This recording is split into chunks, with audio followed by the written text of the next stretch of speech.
Hello and welcome to the Hypertrophy Odyssey chapter 435. It is the 435. It is the third day of the week, aka the Spirit Bomb workout. I'm feeling very good right now, very excited for this workout. But anyways, to the main subject matter for today. The war on beauty.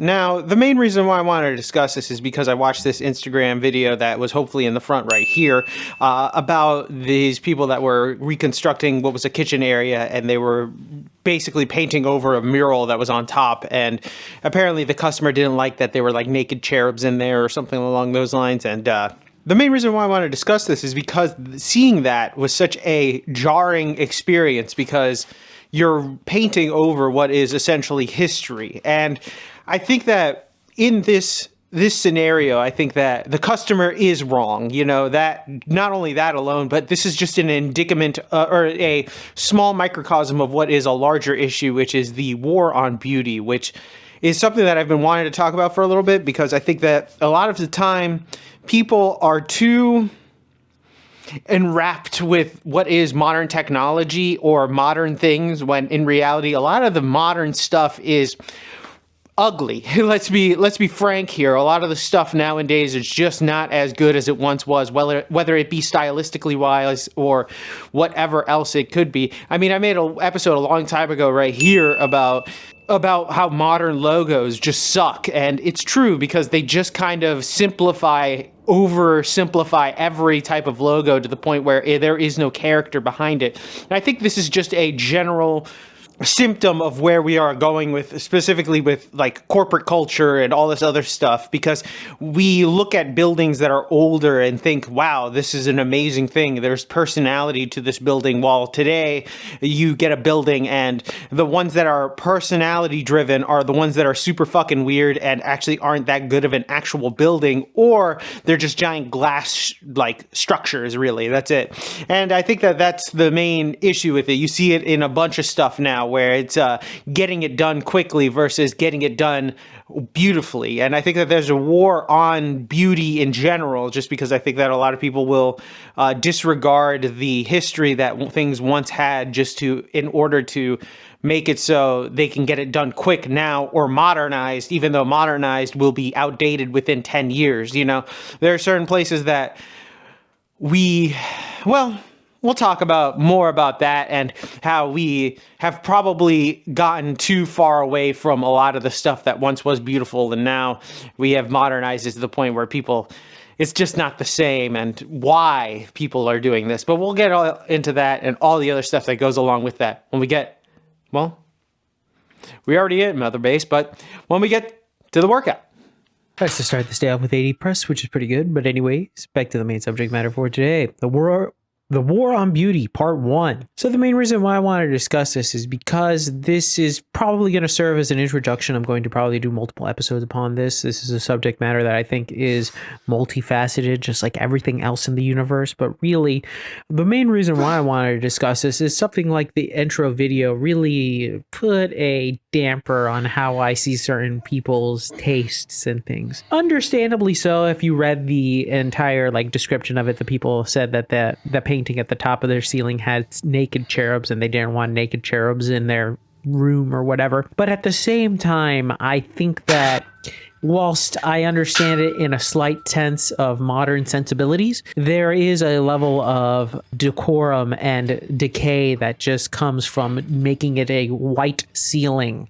I think that if you're going to do something where you're going to replace art with literally a blank wall, you probably shouldn't, realistically. Not all the time. Obviously, there are certain things that make total sense where it's not going to happen. But at the same time, I do think that it is a bad idea generally, because I think that art can help beautify things. It's not always beautiful, but at the same time, I think that a lot of the things that happen nowadays are a striking work against art or the idea of art, because in theory art should be something very soulful, and we will be looking into the idea of what is art in a future episode, because that's one that's been in the works for the past 2 years. The war on beauty is not necessarily just within the art realm, but in other realms when it comes to the uglification of things, the shitification of things, if you will, where we will take quote unquote slick and modern for what something that for the lack of soul instead.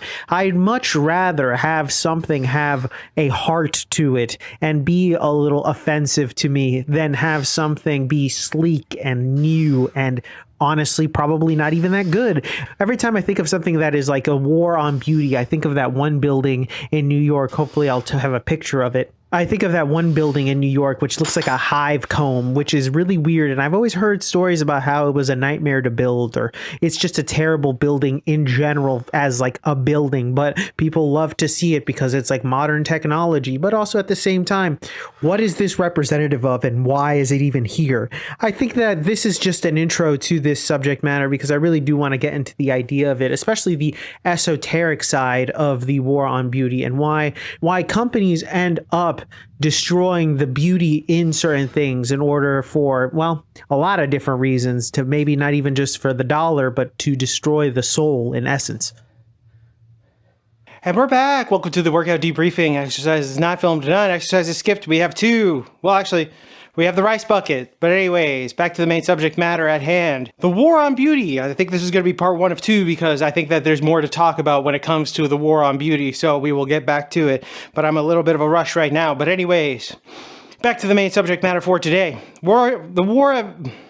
The war on beauty is something that I think has been happening quite some time now. You could see it in the mainstream and how they're trying to perpetuate the differences in between what is the beauty standard, trying to expand it or whatever, trying to alter it into making it so that we can accept what is quote unquote, what was conventionally ugly now is something that can be beautiful, which I think is a asinine idea because it goes fundamentally against the human spirit. I think that most people can understand beauty when they see it, and before social media was a impact on all of culture, I think that a lot of people knew what beauty was once they saw it, and it wasn't necessarily something that was thrown in your face. But now it feels like when it's thrown in your face, it is meant to sell something, or in order to dull the mind of the real beauties that are out there in the world, not just necessarily women or views or things like that, but just generally just life. You can find beauty in a lot of stuff, and I think that the